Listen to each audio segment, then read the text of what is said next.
All right, welcome back, ladies and gentlemen. We're getting ready to hop into our next series. As you can see, it is going to be a Terran versus Zerg between Silky and Raze from the losers round of one, or sorry, not round of one, losers round one. Mistake that I will continue to make for till the end of time. But taking a look at both of these players, let's see. Both of these guys, United States of America representatives. Silky, I think, is probably a guy who has been coming out of nowhere lately. A lot of people didn't really expect this guy's rise to skill in the past month or two. In fact, even until about 2 to 3 weeks ago, I would still hear some players talking about this guy saying, oh no, he's just getting a little bit lucky. Oh man, yeah, he's not gonna be winning for very much longer. But he's continued to impress and continue to do well. So I'm really looking forward to seeing how this guy is going to be able to do in this particular series, this best of 3. He's going up against a really, really cool Terran player who has a very awesome style. Raze from Sloth Esports Club is this guy who can play this super dynamic way, and he can make adjustments on the fly, which is something most players don't really do. Most players go in with a game plan and they stick to it. They stick to their guns pretty much no matter what happens. So with that being said, let's get started. Hopping into game number 1 on Proxima Station. All right, ladies and gentlemen, here we are in the top right-hand corner of the map. We have the purple Terran player from Sloth Esports Club. Give it up for Raze. And his opponent, spine down here in the bottom left-hand corner of the map, we have the red Zerg player from Storm Gaming, one of the more recent pickups. Give it up for Silky. And Wayne John Brady asking in the chat where Neve versus Scarlet is. It's going to actually be the last series that we do today, because we are going in order of how far people made it through the bracket and everything. So we're going in order of the bracket, really. And that was pretty much one of the last matches that we have that happened. So we already finished up the only round of 16 match that we end up getting our hands on, which was Jon Snow versus No Regret. The losers round 1 match is going to be happening now. So we had Jig versus Bales already happen, Silky versus Raze. Next up will be True versus Game Time and and No Regret versus BioIce. And then we will be hopping into Scarlet versus Neeb. If you're really, really looking forward to Scarlet versus Neeb, do not fret or frown, because luckily pretty much all the matches between here and Scarlet versus Neeb are going to be best of 3s. And a lot of them are ZVZs, so they're much more likely to be shorter series as well. But okay, let's talk a bit about this game. We already have Silky doing what a lot of Zerg players like to do on this map. They take that low ground expansion, the more vulnerable one, because helps you get that creep spread out a little bit faster. Ends up being a little bit easier to defend your in-base expansion as your third a little bit later on. But like I was saying, Raze is one of these guys who loves doing kind of weird mind game plays. He likes making adjustments on the fly. I think one of his favorite things that he told me about was just one day in DreamHack Austin, middle of the tournament, he's playing in the group stages versus some really good players, and he just thinks, you know, a lot of Zerg players like to float their overlords over here and just have them sit and wait over there.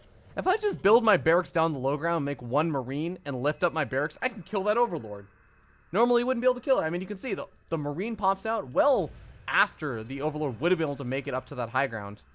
But, ooh, it seems like Silky maybe wasn't even expecting a Marine to be made just yet, because where is that Marine? Is the Marine hiding somewhere? No, there it is. Okay. I was going to say, because the Marine can now get some pretty serious damage done on this overlord.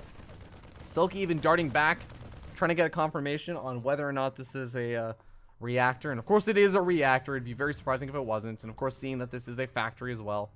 Overlord takes a little bit of damage, but not a huge deal. Talking again about things that I've seen Raze do, he's done all kinds of weird hell battle ends. He's got a lot of good macro builds, but I feel like where he really ends up finding a bit of a scary point for a lot of other people who end up having to face him. One of the reasons why I think people won't want to face off against Raze is because he just has such a weird diversity of builds. He has builds where he'll go for a quick fusion core and go into really fast Liberator range, or even battle cruisers and weird things like that. He'll go Cloak Banshees versus Protoss players. He'll do 1 base attacks and make it look like a 2 base attack. And it's not even just the individual game mind games, it's across the entire series. So I actually feel like Raze does really well the longer the series is. If it's a best of 5, I actually like Raze's chances in the series more than if it's just a best of 3.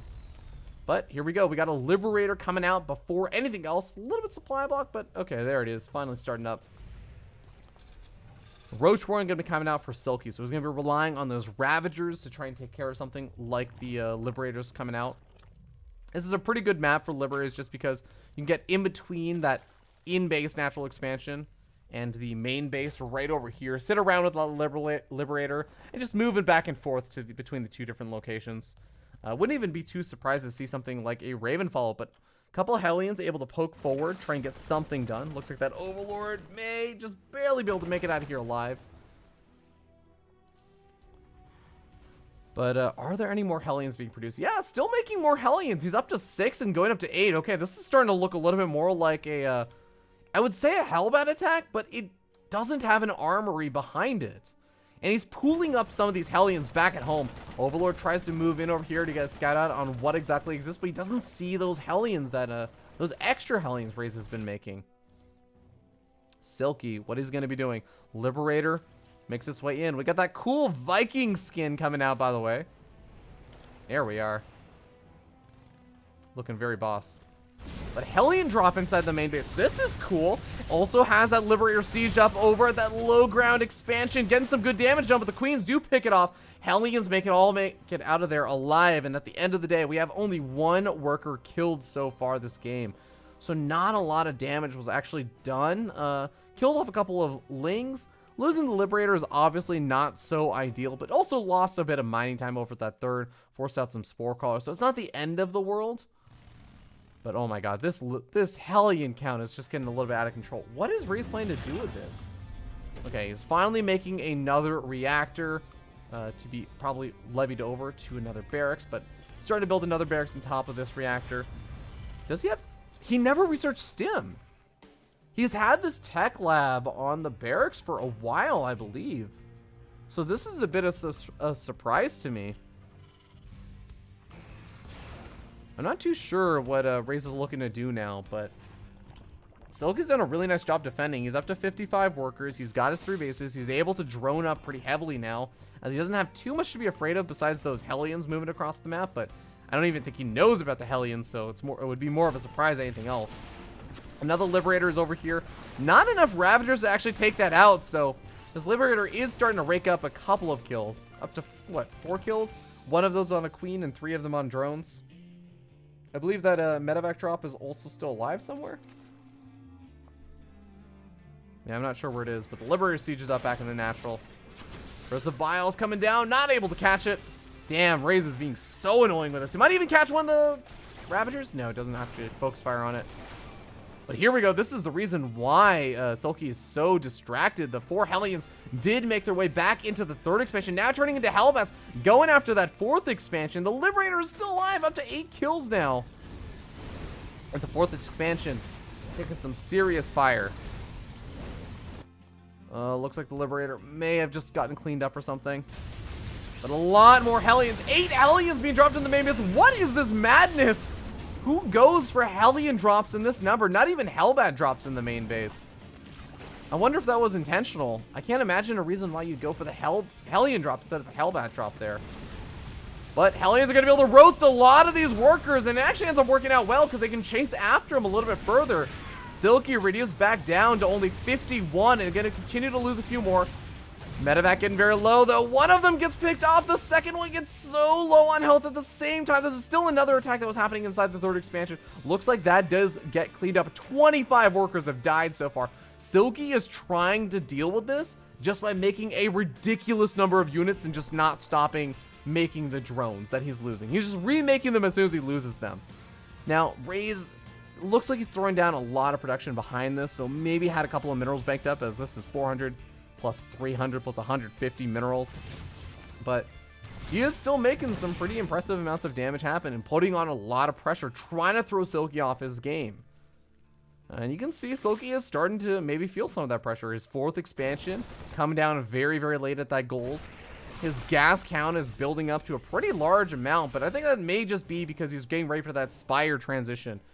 as the Mutaflock that can make immediately off the back of this is going to be pretty scary. He does invest a couple of those, a little bit of that gas into the 2-2 upgrades as well, which it looks like they're sitting even on upgrades with now. The fourth expansion, or the pathway to the fourth, is going to be opened up. And I think Raze, oh my god, is Raze going to be able to just move in over here and catch Silky completely by surprise? Silky has no idea. He's not moving his army at all. He has not seen these medevacs. Oh, okay, 2 of the medevacs are going to go for the snipe on the fourth. This is going to pull the army even further out of position as they all move over here to this fourth.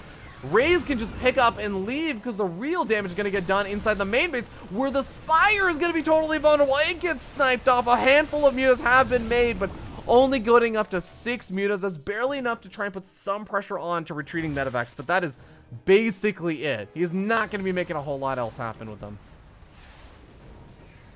All right, looks like this one Viking just racking up some Overlord kills, and the medevacs did manage to make their way out of there. Raze able to take a little bit of a supply lead with this first game so far. Well, upgrades are pretty even still on both sides. Very slight, maybe like 15-20 second advantage in favor of Silky. Very difficult to exploit something like that because you don't know the exact timing of your opponent's upgrades. But Spire is being restarted, and Silky is definitely going to have to be on the back foot until that finishes up, or at least until his 2-2 finishes up. Meanwhile, Raze has a decent number of siege tanks added in. Very interesting decision, maybe based off the fact that he saw so many of these Ravagers, but I don't know. You don't really see a Terran player making so many siege tanks versus a player that made so many Lings and Banelings and even Mutas. But here we go. Lings charging on in. Banelings also getting some pretty decent connections over here. Raze getting forced back, but no. GG gets called. Silky doesn't feel like he can defend. And Raze takes game number 1.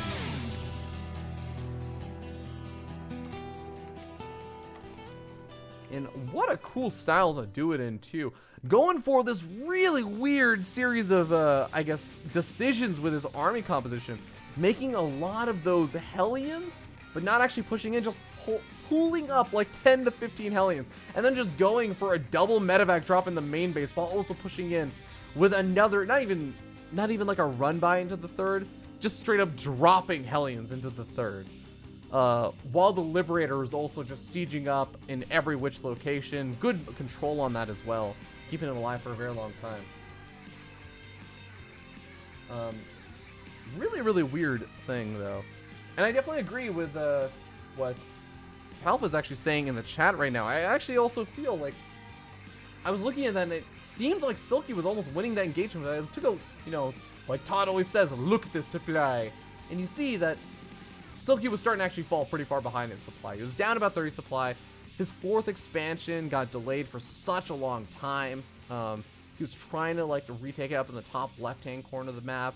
He didn't really have that much tech going behind him either, as he lost the Spire earlier on. It was only just now finishing up again, but things were just not looking too great. And a lot of the siege tanks were still alive, so I think actually Raze was still sitting in a pretty good position. But either way, we hop into game number 2 on Abyssal Reef, so we'll see you guys there.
Okay, here we are, hopping into game number 2, ladies and gentlemen, as we start down in the bottom right-hand corner of the map, top of the purple Terran player. Give it up for Sloth Esports' Raze, setting up 1-0 in this best of 3 from the losers bracket. And starting up here on the top left-hand corner of the map, we have the red Zerg player from Psystorm Gaming. Put your hands together for Silky. Going for, let's see, this actually may have been an early pool opening. Was the gas? Yeah, he's already started mining like a little bit of gas. Definitely, I mean, obviously it was a pool first, but this might have just been like a 15 or 16 pool or something with a gas pool hatch. Raze gonna mix it up this game. Goes to the Reaper opening instead of just a Marine to start off things off. And it makes sense. Proxima Station. Definitely one of the maps where Reapers are not really considered the greatest units in the game. Don't have a lot of opportunities to hop into that main base very easily. But this map, Abyssal Reef, has a nice little edge over here. Pretty easy to make his way into his opponent's side of the map and get some good scouting information. Be very annoying. Maybe pick off a drone here and there. Looks like Silky is going to scout that out. See that Reaper making its way across the map, so should be able to react appropriately. He already has some Lings positioned up on that high ground, ready to try and get some early pickoff damage on that Reaper. But unfortunately for him, Reaper doesn't even decide to make its way that direction. Actually just scouts out the natural and says, okay, that hatchery is not finished up yet. You went for a pool first. I'm going to go back home. I'm going to look for your Lings, because one of the really common things you do with that pool first is you send your Lings across the map to try and pick off this SCV right here that's building the command center. But now he's looking around and he doesn't actually see the Lings, so he's going to realize, oh man, you know, I actually had an opportunity to get some more damage done, but oh well, that's kind of the way the cookie crumbles. He'll be happy just at least finishing up that command center without any problems or delays. And Silky will get up his own third without any problems or delays. So both players, a lot of kind of little small mind games going on, predictions about what their opponent will do, but at the end of the day, no actual real skirmishes end up happening. A couple Lings are going to make their way around the far edges of the map, trying to avoid that Reaper. And Raze will finally get a confirmation on that third expansion. He's going to make his way into the main base, try and see if he can find any kind of weird shenanigans happening. If there's like a Baneling nest or a Roach Warren or something down.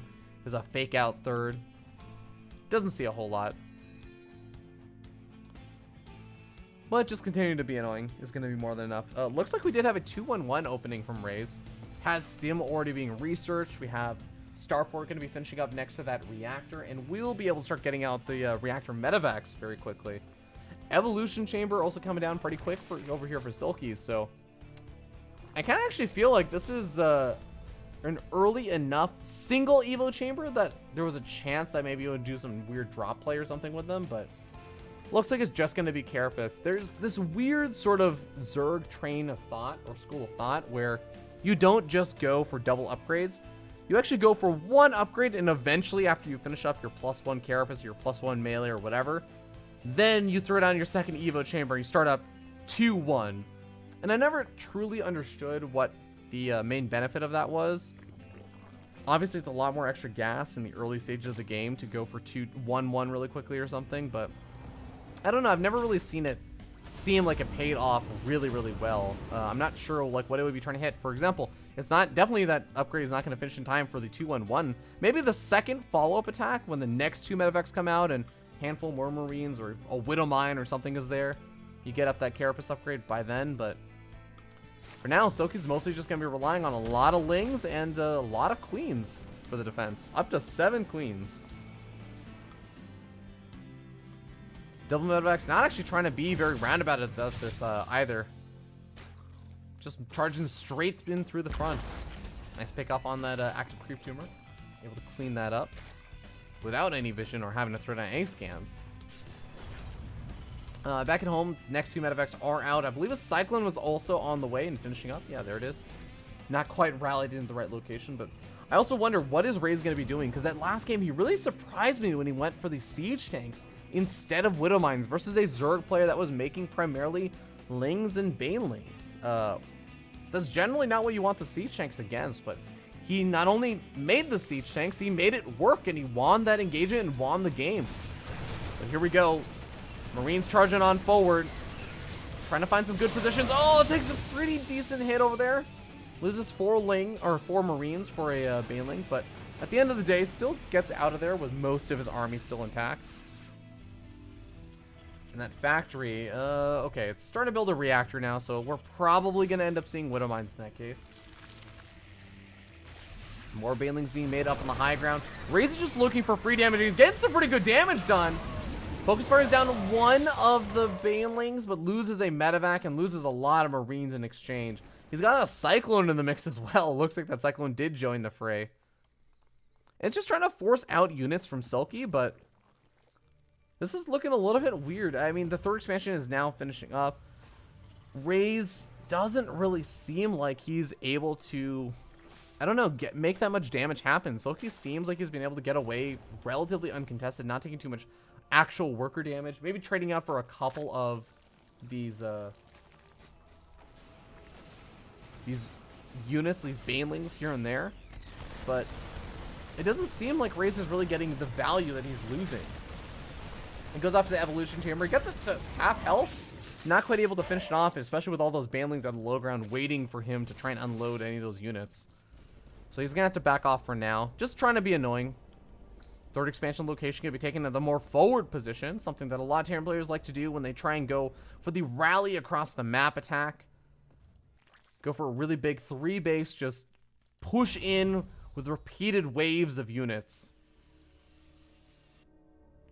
Unfortunately for Raze, I don't really feel like this is a big ground of units. I feel like this is actually a really, really small army that is better suited for drop play, especially with how large Silky's army is. Silky just delayed his Spire tech for such a long time, and now the Spire is done, but he's not even making any mutas. He's just investing it in, or invested all of that into more and more gas guys, or more and more banelings with the gas. Ling run by into the natural expansion and the main base at the same time, actually doing a pretty substantial amount of damage. A lot of SCVs looting so much mining time on top of the fact that he's actually losing a few SCVs. Actually, no. Yeah, he's lost 10 workers so far. There's even one Ling still alive in the main base, just being annoying. Maybe even delaying that armory. I'm not quite sure to quite catch wind of that, but here we go. There was a drop in the main base with a Cyclone and a handful of those Marines from earlier on. Finally, those mutas are here, but they're not even needed to clean up the medevac. 2 mutas still revealed themselves nonetheless. And I imagine the missile turrets are going to be going up pretty damn soon. There they are. Raze reactionarily throwing up the missile turrets. But I just don't know if he has enough over here. This is such a small standing army. He's lost all of his Widow Mines.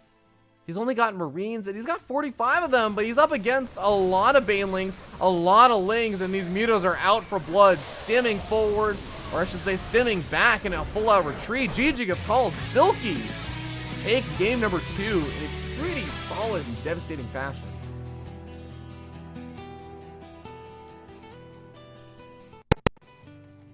Okay, honestly, it felt like a... I wouldn't say straightforward is not the exact word that I would use, because if I had to point toward the one thing that just won Silky that game, I probably couldn't.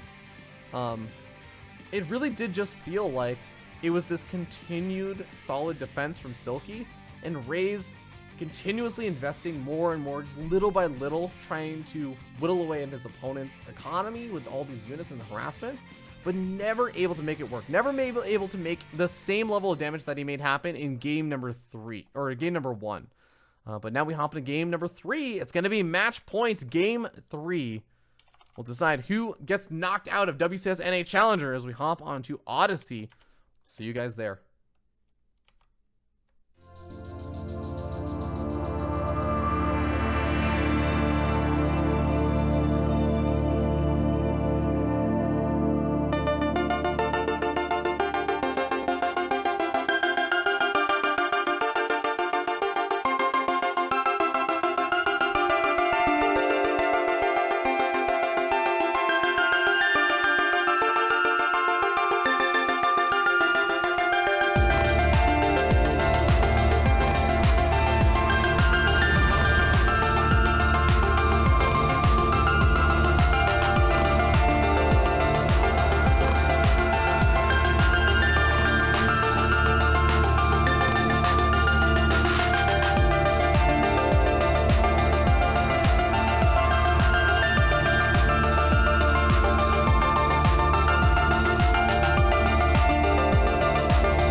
Okay, here we are, ladies and gentlemen, hopping into game number 3 as we start down here in the bottom right-hand corner of the map, top of the purple Terran player, known for his weird meta plays. Give it up for Sloth Esports' Raze.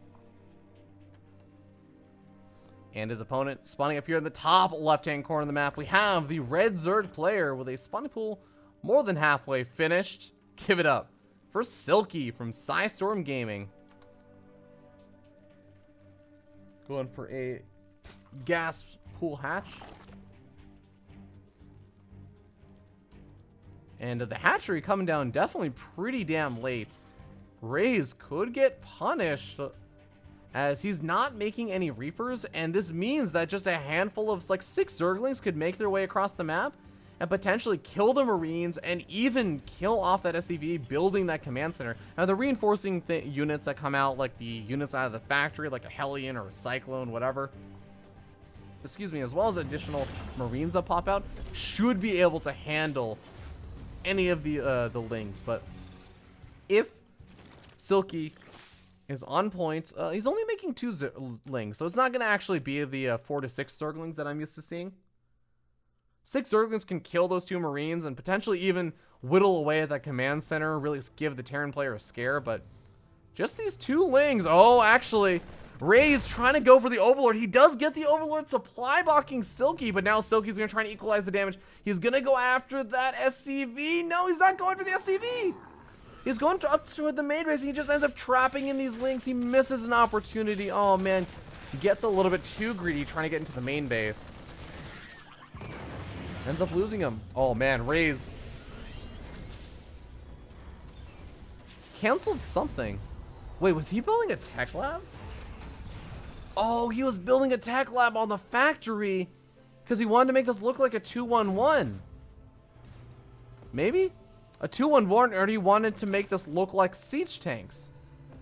But then he just swaps them out and goes now into reactor Hellions while he gets up a tech, or finishes up the tech lab on the barracks, and is now going to swap it over to the starport. Is he going to get a Raven up? Raze, what on earth are you planning? Oh my god, we got Cloak and we got Banshees coming. Ladies and gentlemen, you are watching Raze from Sloth Esports. Man whose mind games just cannot be contested with sometimes. He's going to play true to his most fun part of his style, I would say. How is Silky going to be reacting? So far, he's just making a lot of Lings, which can actually be okay. He's also making a lot of Queens, which is just generally a good way to safely defend against 3-base whatever. I really wonder about this. So, the factory is not actually making any more Hellions.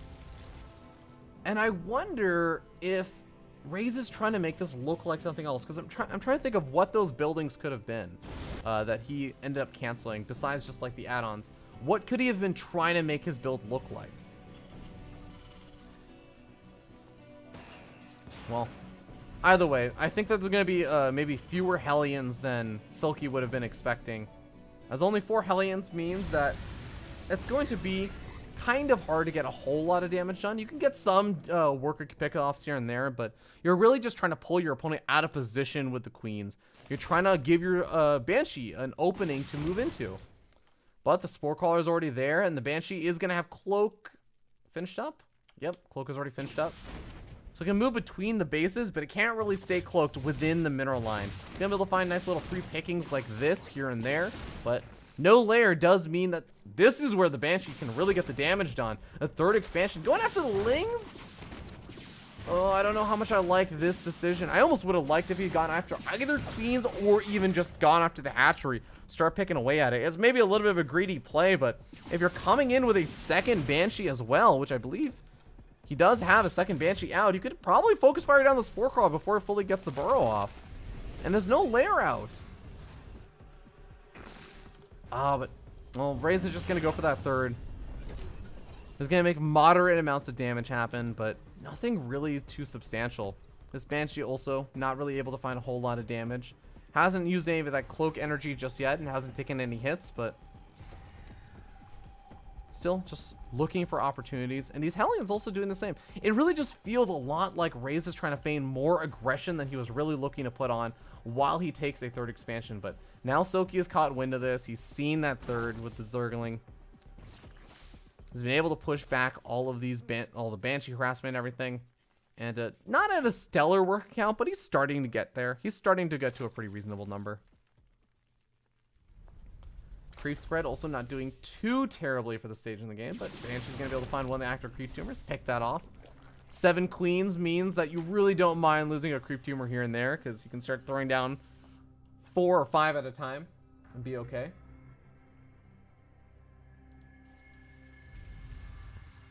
I like this. I've seen more and more Terran players deal with things like this, like a Banshee or a Baneling run by or something, trying to be annoying. Actually gets the kill off on 3 of the supply depots, which may not seem like a big deal, but that is 100 resources lost per supply depot, as well as those SCVs, so it wasn't a terrible amount of damage done. Since those supply depots were still so early on in building, that's almost the equivalent of losing 450 minerals, which is pretty damn good. Alright, Banshee's able to cancel that 4th expansion as the lair only recently finished up, but there's really not a whole lot he can do with the lair just yet, or hasn't really done with the lair just yet. Spire is not out, but here we go, opening out the pathway for the double medevac drop to make its way into the main base. This is where Raze hits his stride in the harassment and trying to pick his opponent apart. He needs to replicate the success he found in game number 1. Will the Banshees be the big game changer that make this happen? There aren't that many Banelings out just yet, and if he has some good focus fire, Banshees don't have to run away from Banelings, so he could potentially pick those off with them. Starting to re-unload his units, heal them back up. The Queen's trying to come in for the low ground, trying to cut off the retreat path. There's so many Lings, and I don't think Raze can make this work. He's trying to move down. Oh, he finds a great spot on that little cliff where the Reaper normally hops up from. Medevac's starting to get focus fire down. The Banshee and the Marine DPS is a little bit too much, though. He's going to force those Queens back and start taking out some of the drones in that mineral line, at least taking out the gas geyser, but loses another medevac. Oh, that's a little bit painful because now he's reduced down to 8 Marines that can be picked up and evacuated out of here, as opposed to the 16 he could have done before. Last Banshee is also going to get picked off, and at the end of the day, was that really enough damage? He kills off a lot of Lings, but losing only 1 medevac, actually. Okay, loses 1 medevac, 2 Banshees, handful of Marines. Having to back out of there with the other medevac. I don't know if Raze is going to be super thrilled with the damage he had done. He's actually sitting up in supply, though, and he has delayed. Oh my god, the Spire never finished. In fact, it never got started until recently. And now with the 4th expansion being picked off, or I should say the 5th expansion, this is the 4th. You know what, this is starting to look a lot better for Raze than I thought. I really, for some reason, in my mind, had it that his Spire was already finished up and the mutas are going to come out any second, but no, Raze still has an opportunity to continue some more harassment. The other 2 medevacs making their way down on the far, far south side, so they're not going to be around for a little bit longer. But Raze has not only been able to secure the 3rd expansion very safely, he's also been able to keep up the pressure until Silky finally knows, okay, this is where you're trying to come in for the next attack with. Chops off 1 Marine, soaks up a Baneling hit. Good trade for Raze. Okay, Spire's about to finish up. There's a lot of Lings and Banelings over here. Good focus fire! Gets almost... Oh, he doesn't quite get all the Banelings. He almost got a focus fire down on the last remaining 2. And that would have allowed him to just pick up and get out of there happily with some good trades. But just barely ends up missing it. And now the mutas are going to be out. This is where that harassment's going to be a lot harder to make work. Queen's forcing back the sole remaining medevac out on the map. And what does Raze have back at home? He does have 3-3 starting up, so he's been staying super on top of those upgrades with that armory finished. Getting up a Thor, that's going to be useful for the mutas, something that on and off Thors have been good and terrible versus mutas throughout the history of StarCraft 2. Okay, loading up a... Kind of interesting, he loads up a medevac and goes north with it, while he also goes north with his army. Generally, you try and spread those out and split them up, but seems like he's okay with just sending them around the general same vicinity. Mutas are waiting over here, though, so that is going to be a very dead medevac as soon as Silky notices it. Oh, there he sees it. All right. Medevac will get picked off. This does buy some time for the rest of the army to try and scan and kill off some of the creep spread, get situated with those Widow Mines. At the same time, there's a drop on the south side of the map. The double medevac drop, able to get some good damage done, killing off a majority of those units. But here we go. Silky's going to try and make the main army engagement work. The Widow Mine's getting some pretty okay hits. But now they're all on cooldown at the same time, though. Expansion gets evacuated. Silky's going to end up losing one of his most important mining bases. If he loses this one, he's not going to have almost any mining bases left over. Dire Straits and Raze has an army still left. He's going to back up. He's not going to try and overstay his welcome. Picked up with all the Widow Mines as well, but Muta's coming in. And 3 missile turrets there to greet them. No chance of any damage happening. Or very little, at least. If Silky wants to take a big engagement, I mean, he's sitting down almost 30 supply. And in a second, he's going to be down 3-3 to 2-2. That's not a position where Silky wants to take an engagement, so he's got to do something soon. Or he's just got to continue to build up this Mutaflock, I suppose, and try and make something work with that. Buy more time for the Infestation Pit to finish up. You start getting up that Hive Tech. Maybe get out some Ultras or Brood Lords. Mutas are in a large enough number that they can just focus fire down any of these missile turrets and not give a damn, but there we go. Finally killing off that missile turret.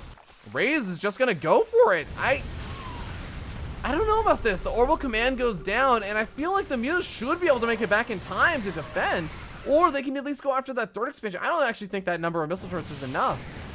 This Muta count can one-shot the missile turrets. Here we go. We got a quasi-base trade going on right now. It's an eco trade at least. All right, lots of the missile turrets has been cleaned up. Silky has now ravaged the economy of Raze, who really doesn't have a whole lot of mining going on over here. He's pushing forward. He only has a handful of medevacs, so he's got to be careful with these stims as well. Most of these Marines and Marauders not going to be healed back up for a good bit of time with the medevacs so low on health. Planetary Fortress gets picked off. The Mutas now have an opportunity to make their way back home. But Raze takes out the mining base. There's that bottom left-hand base that has been remade. Oh, Raze is just backing up. I guess it makes sense. He just wants to go home now, but was this an even trade? Silky is now up in supply. He's bought time for the Infestation Pit finished up. He's got Infestors on the way, and he's got a 4th and a 5th expansion now underway. Whereas Raze, okay, he looks like he was able to float away that, not the main Orbital Command. It looks like that must have been one of the newer expansions, because he lost his main Orbital Command. Floated a new one over to that gold. Could start mining from this, so maybe not the worst position in the world for Raze, but can get a little bit dicey if he doesn't do something about Silky's teching.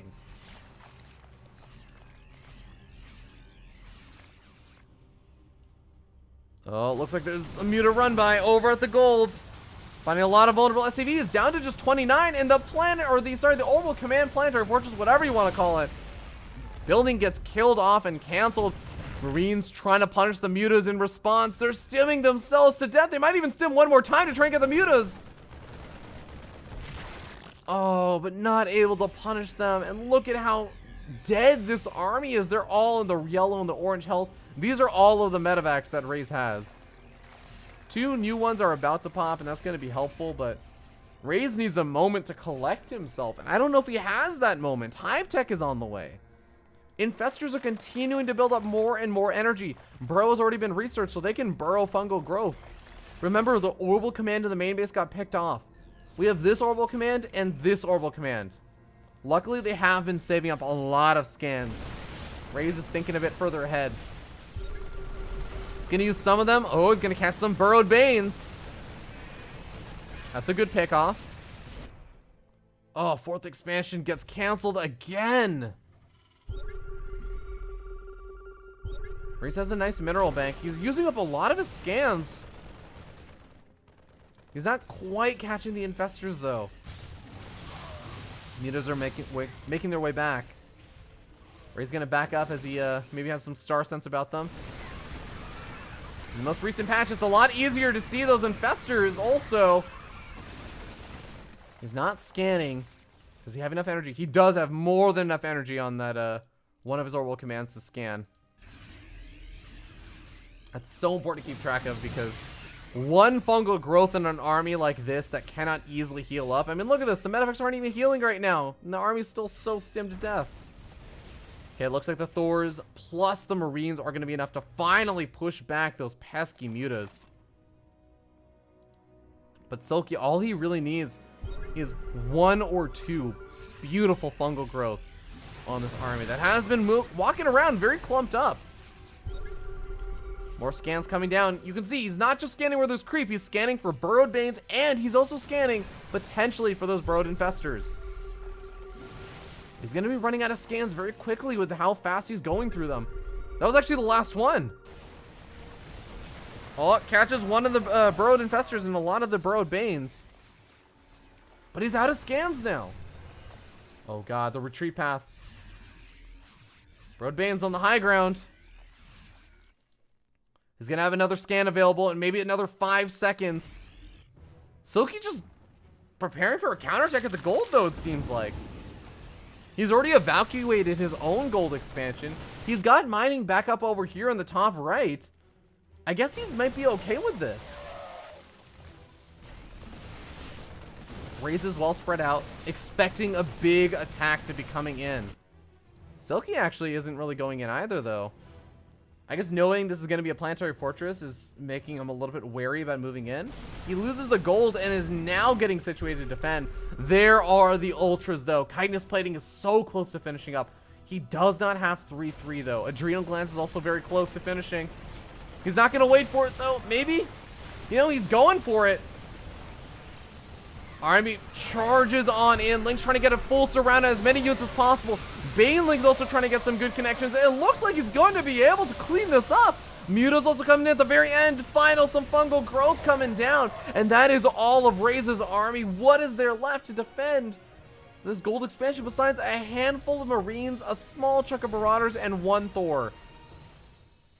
Throwing up some missile turrets, just trying to desperately get up some remnants of a defense to hold on to this last mining base. But I don't know if it's going to be enough. Silky takes the top right-hand base because he knows if he takes that, he's got the ultras, he's got the power units now. Probably wants to transfuse up some of these ultras, but if he can attack this base, he's also defending his new established expansions. Even without 3-3, I don't know if Raze can deal with Silky's army on 2-2. I like the fact that Silky waited around until he had those queens available to transfuse those ultras. And now he's got so many of them. 10 ultras out on the map. +3 melee starts up. It looks like Raze is moving out with his army once again. He's got a pretty decent army supply. Yuta's finding so many SCVs, though. 23 SCVs left over. Another orbital command for the Naphtali expansion is found. But ultras clean up so many of the Marines. It's mostly Marauders left over, and the Marauders can do okay versus Ultras, but not in these kind of numbers. Infestor also looking for a fungal growth. There it is. GG, well played, gets called. And Silky forces the tap out from Raze. Advances on to the losers round of 2 from WCS Challenger. And an awesome and fun macro game.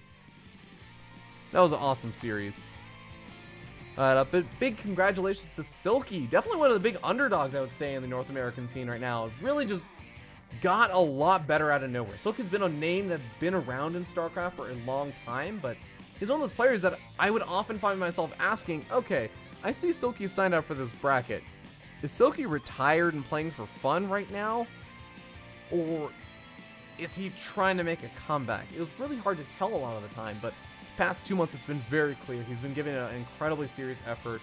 His pickup with Psystorm Gaming also reflects his kind of new commitment, and it's definitely paying off. He is probably one of the fastest developing players right now in the North American scene. So really awesome to see him doing well. But ladies and gentlemen, that's going to mean that our next match will be, and yes, I am sorry to the our friend in the chat who kept asking earlier on when Scarlet versus Neve is happening. It's going to be the last series of the day. Our next series is going to be a Zerg versus Zerg. You know what? I'm actually I am also I'm feeling a little bit more tired than I thought I would, because for those who missed out on why I'm so tired and why I might be stumbling over my words or making mistakes that I hopefully wouldn't normally be making. I came back from a wedding last night, but my flight, I left for the airport at 3 in the morning. My flight was at 5, and then I was flying back the entire night. And this was the night, like, this was like right after the after party of a wedding, where I'm not gonna lie, I was definitely drinking a little bit. So I was like sobering up during my flight. And then I got home. I took like a 2-3 hour nap, and I felt a little bit better, but still a little bit tired. Kind of ate something, and then I just started doing this. So I'm not at actually 100% right now. And here's what I'm gonna do. I actually have technically three series left over, including Scarlet versus Neeb. But 2 of them are ZVZs, and I might just do one of the other ones and like for my YouTube channel or something off stream sometime. I'll let you guys pick. Do you want to see True versus Game Time or No Regret versus Bio Ice? Both are from the losers round 1, and they're both going to be best of 3s. I'll let you guys decide that. I'll maybe throw a straw poll in the chat. So if you want to vote on that, you'll have until the end of the break before we decide that. So we'll do that, and then we'll hop into Scarlet versus Neeb from the winners bracket